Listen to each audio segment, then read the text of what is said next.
Oh, come on now. This is a monarch kind of day. I know y'all got more energy than that. Good morning. And welcome to the Negro Leagues Baseball Museum.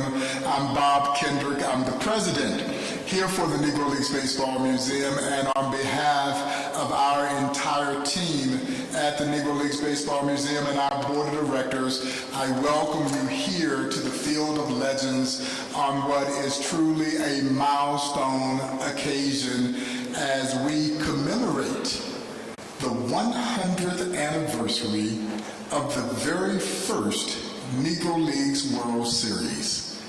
Took place in 1924 between Andrew Root Foster's Negro National League champion, the Kansas City Monarchs, and Ed Bolden, who had formed a rival league in 1923 called the Eastern Colored League, and their entrant was the Hilldale Club, aka the Hilldale Daisies, out of Darby, Pennsylvania.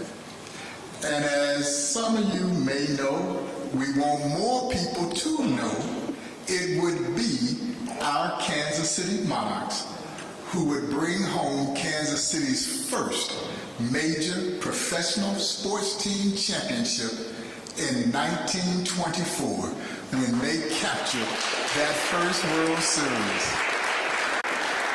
And I oftentimes joke half-heartedly, because there is some truth to this, if you know anything about a nonprofit organization, we will indeed make up an anniversary if we think we can raise some money around that anniversary.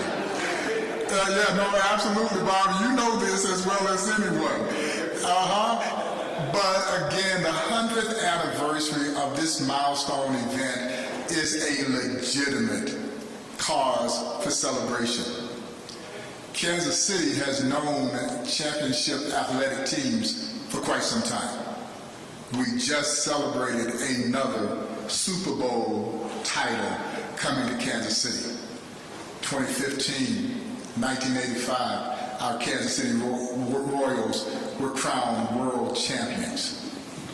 But that championship legacy begins right here in this community with the great Kansas City Monarchs. And that team in 1924 had two future Hall of Famers in Wilbur Bullet Rogan and the great Jose Mendez. All total, there were 5 Hall of Fame players playing in that series. The great Judy Johnson, who is right here at shortstop on the Field of Legends here at the Negro Leagues Baseball Museum. The great Louis Santop, nicknamed him Big Bertha. He was a great catcher. He had an arm named and inspired by the German artillery weapon. Yeah, so you know he had a gun behind home plate. And of course, the legendary Raleigh Biz Mackey, who would teach a young Roy Campanella how to catch. And Biz Mackey is widely regarded in the world of those who really dive deep into baseball history as perhaps the greatest defensive catcher this sport has ever seen. And the Monarchs would win a thrilling 9-game series, 5 games to 4. One game was called a tie because of darkness. Mayor, we hadn't brought those lights in that the Monarchs established in 1930. They weren't there yet.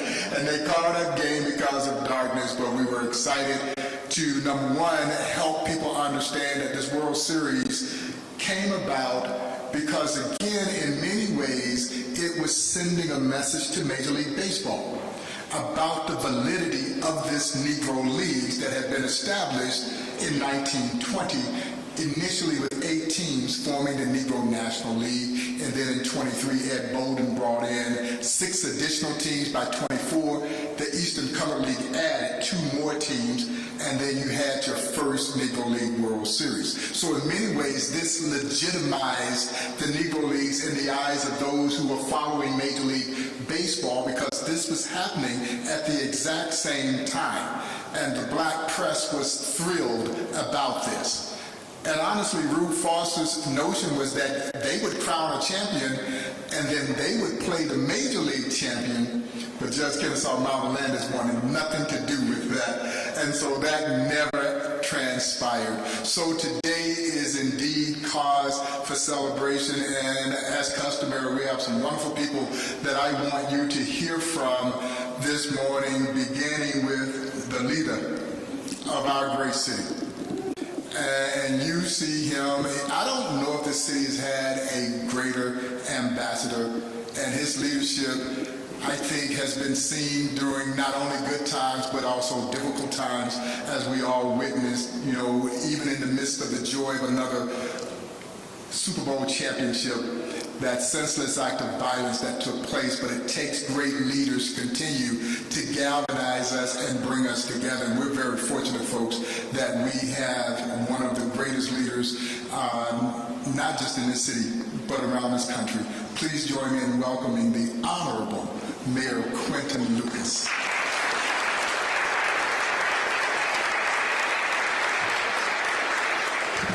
Well, thank you all so much. It is an honor to be here. And in case you are wondering, if ever you have had a tough day, tough hour, tough week, or tough month, there is not a better place to be than the Negro Leagues Baseball Museum, not a better person to see than Bob Kendrick, to give you perspective on life today, life a century ago, and more than anything, much like our Negro Leagues baseball players, managers, coaches, fans, and others, how you can persevere in times of challenge to ensure that you can find any number of triumphs in your own life and be an inspiration for your community.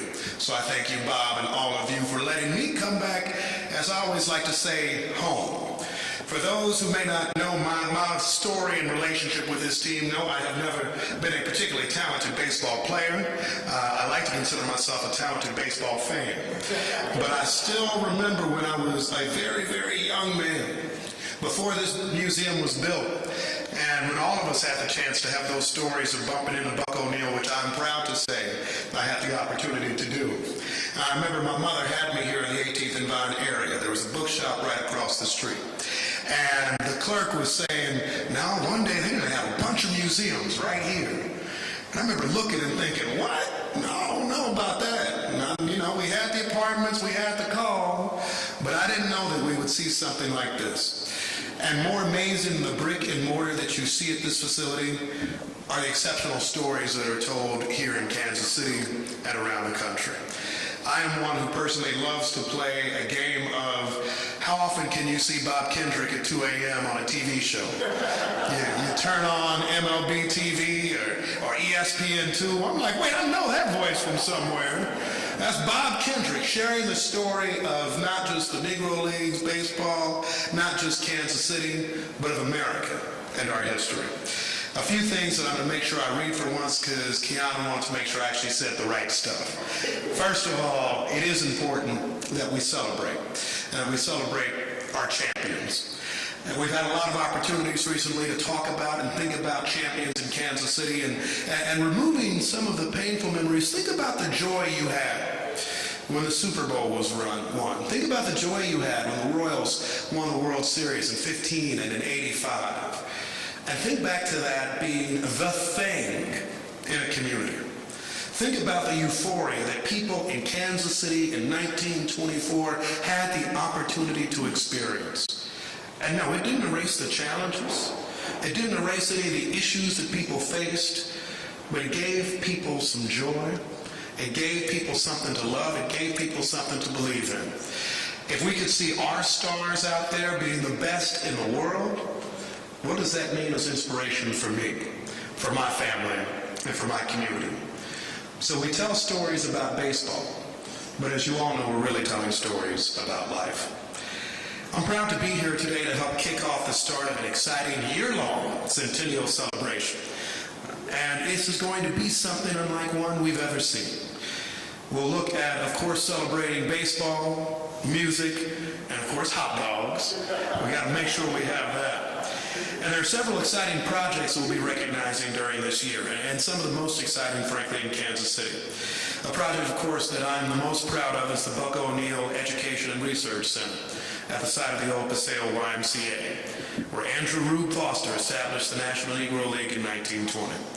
The center will allow students and baseball fans to study every aspect of the Negro Leagues and our social history. The type of place we need to make sure that our young people know the greatness that walks among them, the greatness of their ancestors, and the greatness of this community. I also look forward to sharing with Bob over the next year as you all join us at these events. Not just the reason to support the museum financially, but to continue to share the brand of something great in Kansas City. You know, over the last years, I've been asked many times, what's going on, what's great about KC? You talk about FIFA World Cup 2026, sports championships, new investments, our biggest population in the city's history. But to me, what is most exciting is how we cherish our heritage, how we look forward to supporting all of our cultures. And this Black History Month, ladies and gentlemen, how we tell stories that often need to be shared and frankly that all need to know and recognize. Thank you to our board. Thank you to Bob. Thank you to everybody for sharing a story so that my child, that all the children I see here today who have had the opportunity of meeting, get to know about the greatness that has walked our streets in Kansas City, the greatness not just of Monarchs, but of Negro Leagues baseball, and the great tradition of our heritage, Black history in Kansas City and around our country. Congratulations to Bob. Make sure y'all all are donating nonstop over the next year. And more than anything, God bless you and thank you for being here. Thank you.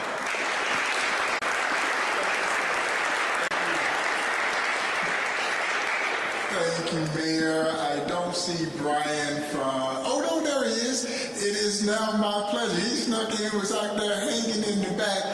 Our city manager, who has become quite the friend of the Negro Leagues Baseball Museum ever since he moved into this great city. He left the Negro League City, by the way, when he came here, but he came to the best Negro Leagues World Series. But y'all put your hands together and please join me in welcoming City Manager Brian Punt. Thank you so much. Thank you, Bob. Thank you, everybody. It's hard to call the mayor. I know everyone always says that. We're excited in the city for everything that the Negro Leagues Museum has done to this point and the future. This is, I'll have my Bob Kendrick moment right now. We're here celebrating the 100-year anniversary of the inaugural Negro Leagues World Series, of which our very own Kansas City Monarchs won, which is great. It's great for us. And we're here continuing that tradition, and it's so special. I hear from so many people around the country who think about Kansas City and they think about this place. It's one of the places people want to come to from all over the country and all over the world, and that's special.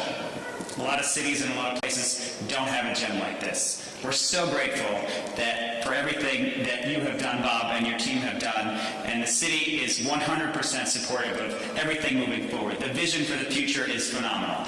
The new facility across the street, and we hope that the rest of you, the rest of us, will support the museum, support the activities this year in the best way that we all can. Thank you so much, Bob. Thanks, everybody. Thank you.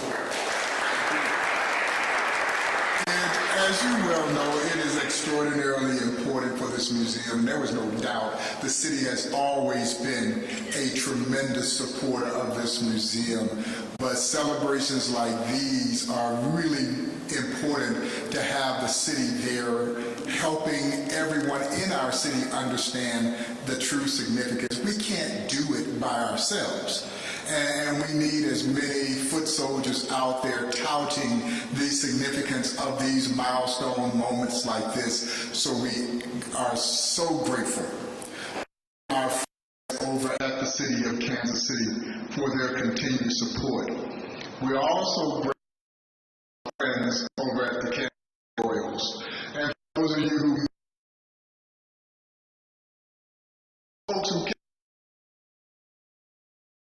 Negro Leagues Baseball Museum is open free of charge the entire month of February, courtesy of the Kansas City Royals and the Kansas City Royals Foundation, and this is the third consecutive year that the Royals and the Foundation have extended that level of generosity that has opened these doors to thousands of people over the last 3 years, many of them who had not taken the opportunity prior to come and experience, and again, I am biased, the best baseball history museum anywhere in the world. And Josh, I say that with no disrespect to my friends over in Cooperstown, New York, at that hollow hall known as the National Baseball Fame. We're so proud of what we've done here, and the mayor is right. We've just scratched the surface. The next wave of growth for this museum will be substantial and mindful, not only for the Negro League Baseball Museum, but for this community in particular, historic 18th and Vine, transformative, and for our great city. So it gives me great pleasure to welcome our friend, Mr. Louis Mayes, who is the VP of Community Impact for our Kansas City Royals. Thank you, sir. Thanks, Bob. Thanks for your incredible leadership of this gym. So I'm honored to be a part of this historic time in Kansas City's history and baseball. I grew up in Arlington, Virginia, it's right outside Washington, D.C., and I remember taking field trips to museums right across the river. And we had some incredible museums in our backyard. And some were more interesting than others, I think, and I would go back to those ones that I thought were really cool with my mom. And the ones that I really liked actually were the Air and Space Museum and the National Museum of American History. And on every visit, I felt like I learned new things. I felt like I was transported to a different time. And I learned about our country and our world's history. And it helped me, I think, to connect to our collective past on a much deeper level, which actually instilled in me a lifelong, I think, hunger and curiosity to learn more about others and their experiences and get to know their why. So just like the best museums in D.C., and the Negro League's Baseball Museum tells an incredible story. And it's about American history, it's about baseball, but it's about our struggles and progress and civil rights. The Negro League's Baseball Museum is the only baseball museum in the world that's dedicated to bringing this incredible story to life. And it does so, and we are incredibly fortunate to have it here in our backyard. So the Royals are proud partners of the Negro League's Baseball Museum, and that's why, again, for the third year in a row, we are sponsoring Free February. And just like Bob said, it's an opportunity to have school groups come in and teach from this museum during this month for all Kansas Cityans of all ages to come in and visit. And like Bob said, last year, 14,000 people came, and it triggered a donation of over $120,000 from the Kansas City Royals Foundation to the Negro League's Baseball Museum. And we're hoping for even more this year. So if you haven't come, come on out. Tell people to come. It's an incredible place, as you know. And of course, our partnership is deeper than just Free February. We understand at the Royals just how impactful this history is, and we want our players and our employees to know about it as well. So we bring our draft class here every year to come in, and our employees as well, and returning employees and new employees so they can visit the museum. And one of our flagship programs over at the Urban Youth Academy, so right across the way, our Crown Schools program, which teaches baseball and softball to elementary school kids across the KC Metro. They come here to learn baseball, and we bring them here to the Negro League's Baseball Museum so that they can also take advantage. And we're looking forward to celebrating, alongside the museum in this incredible 100th anniversary honoring the 1924 inaugural Negro League's World Series in many ways. So through our salute to the Negro League's game, which is going to be on July 28th versus the Cubs, which is a great matchup that I know that Bob can speak to in terms of the ties that Buck O'Neil had with both the Royals and the Chicago Cubs, as well as our Kansas City Royals Foundation partnership with J.E. Dunn, where for every run scored at home this year, it's going to trigger a $100 donation for the Negro League's Baseball Museum. That's thanks to J.E. Dunn and our partnership with them. So with that, Bob, thank you.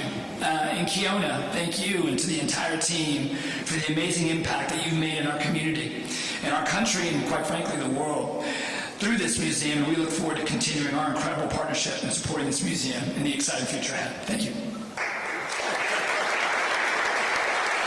And that is a great example of the kinds of partnerships that we hope to extend, particularly through this centennial year of that first World Series and the Monarchs bringing home that crown. We're hoping that our Royals will bring home a crown again this year, but if nothing else, we need you to score a lot of runs. So I better go out and holler at Bobby Witt and the rest of the guys. We got to push some runs across the plate this year because we got a lot riding on it. But we thank you, the Royals, John Sherman, and everyone there with the organization for your continued support and generosity. We could not do what we do without you. And of course, it is also my pleasure. They carry the name, the Kansas City Monarchs. And when Mark Brandmeier, who I've grown to know and become extraordinarily fond of, and everybody there with the American Association version of the Kansas City Monarchs approached us about this idea. You know, the one thing that I told them then, and I tell the club every year, I go out and give the pep talk to the club every year. If you are going to wear the Kansas City Monarchs name on your chest, you got to win. Yeah, you got to win, and they have been winning since we rebranded the club as the Kansas City Monarchs. 2 world championships, 2 American Association championships. We just barely missed the year prior from getting back to the championship, and we're excited about a new season. But what Mark and those young athletes who are wearing that Monarch uniform, those pinstripes, so proudly have done, they've taken this historic brand and brought it to life. And what we're seeing is scores of young people running around that ballpark, Kim, and they got Kansas City Monarch gear on. And they're learning about the heritage of our game in this community. And we needed to do that because, again, it is important, I think, for any museum, but particularly for a history museum and a cultural institution, is how do you generate and create relevancy? And this partnership with the American Association version of the Kansas City Monarchs is doing just that, and not only here in Kansas City, but as that ball club is traveling throughout the association, people are gaining interest in the history of the Negro Leagues through this particular partnership. So it is my pleasure to welcome my friend, Mr. Mark Brandmeier, here representing our Kansas City Monarchs and that winning tradition.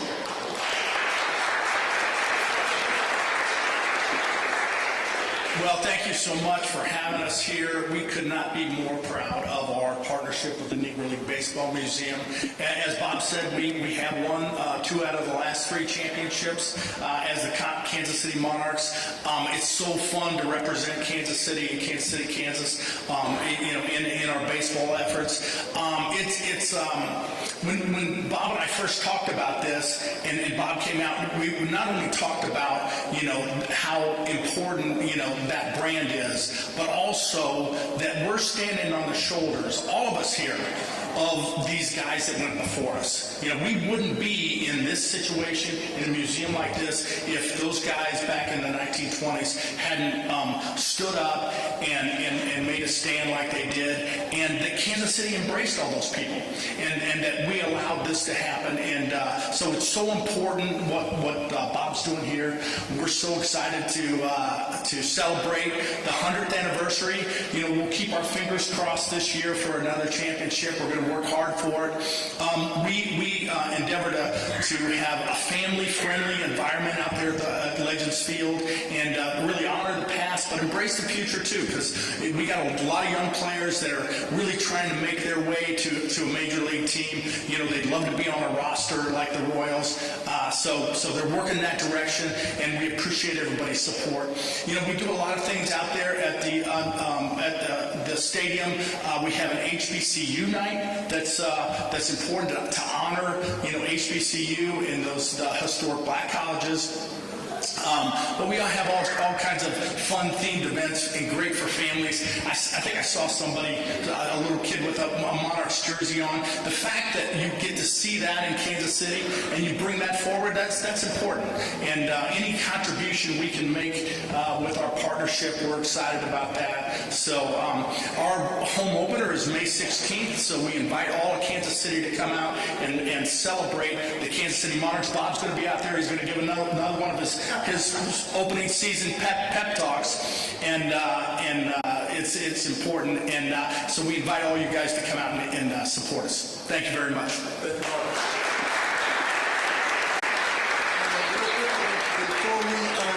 We created to commemorate this 100th anniversary a very special logo. But before I do that, there's someone else I want to thank as well. Andy Rieger is over on this side of the room. Andy and Rieger Distillery, as some of you may know, and if you don't, it is right here on the table, center of the table, has created this beautiful limited edition commemorative set of Negro League inspired spirits. And I am perhaps the greatest alcohol pitchman for anybody who doesn't even drink, but I can tell you this set is very important. And I actually sat down with Andy recently and had a little sip of the Monarchs bourbon. And the set is, as you can see, is absolutely gorgeous.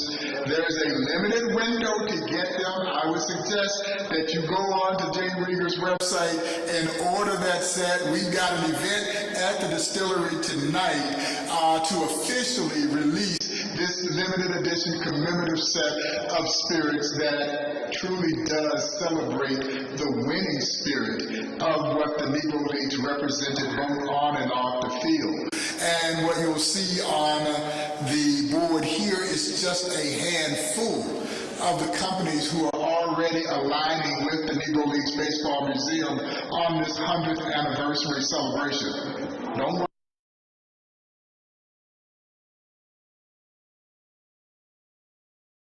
Ginger over at Russell Stover's. I had a great opportunity to go there yesterday. Russell Stover team about the history of the Negro Leagues. We are working on something, should I say, sweet to represent the Kansas City Monarchs. Topsy's popcorn, Guy's potato chips, and of course our friends over at Boulevard Brewing Company, who again has produced a couple of legendary commemorative ales for us, and we've got something brewing again that you'll hear more about later this year. That is just an example.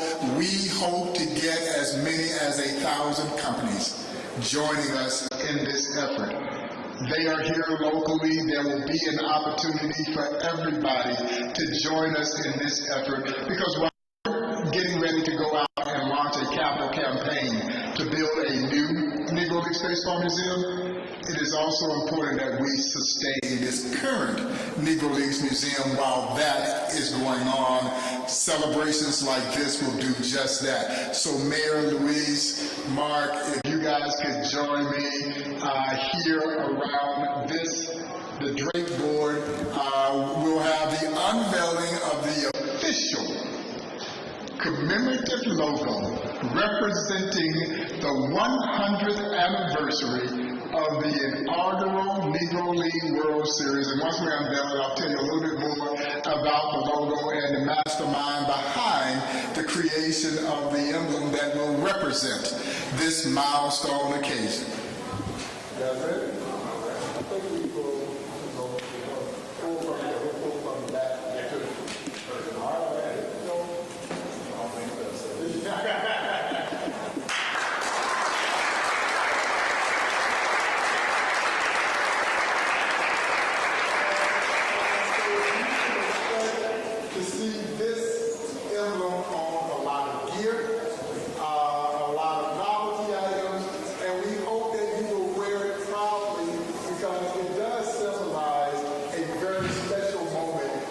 Not just in Kansas City baseball history, but in baseball history. And so we are really excited about this. It jumpstarts what is going to be a significant year-long celebration for us. There's a board over here that highlights just a few of those events. I want to thank my friend Josh Chavis. And Josh is here with us. Josh has been the creator of a number of emblems that represent Negro Leagues history. Most recently, the 100th anniversary of the birth of the Negro Leagues.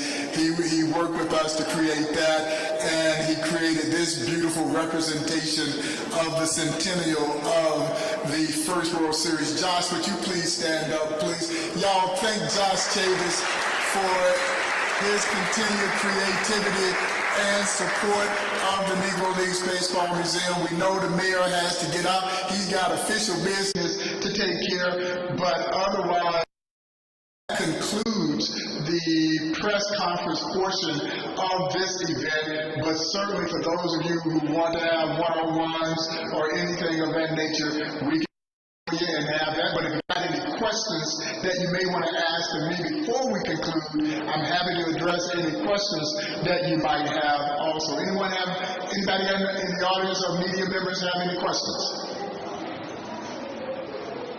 Well, with there being no, I see one question back there. Yes, ma'am. Maybe a crazy question. I know the Monarchs, that was the name of the team. Did they get the name? There have been a number of iterations on just how the Monarchs got the name, the Kansas City Monarchs, but most recognized legendary Negro leaguer John Donaldson. John Donaldson, if you don't know the name, Google the name. He's in this museum, but he was an early era Negro Leagues player from Glasgow, Missouri. Should be in the National Baseball Hall of Fame. He and James Leslie Wilkinson were basically adjoined at the hip. And Donaldson had pitched a lot for Wilkie's All-Nations team. And if that's the first time you heard that name, the All-Nations team, I describe as a homogeneous group of athletes made up of black, white, Native American, Asian, all colors coming together to play. Well, when Wilkie was considering bringing a new team into the fold as part of the inaugural Negro Leagues, Donaldson recommended the name the Kansas City Monarchs. And it's interesting that our city's sports teams seem to carry that majestic theme throughout, whether it is the Monarchs, the Kansas City Royals, the Kansas City Chiefs, and even the old Kansas City Kings of yesteryear. There was always this level of majesty associated with our sports teams. And of course it all begins with the great Kansas City Monarchs. Any other questions? Well, y'all, thank you all so much for coming out to be part of the celebration. Stay tuned for a season of great events, great promotional opportunities. There are all sorts of ways in which you can support this celebration, and we will share more about that in the days to come. But please thank our partners who are part of this board up here, and encourage those to join us in this milestone commemoration of the Kansas City Monarchs winning the inaugural Negro League World Series. Y'all have a wonderful day. Thank you all so much.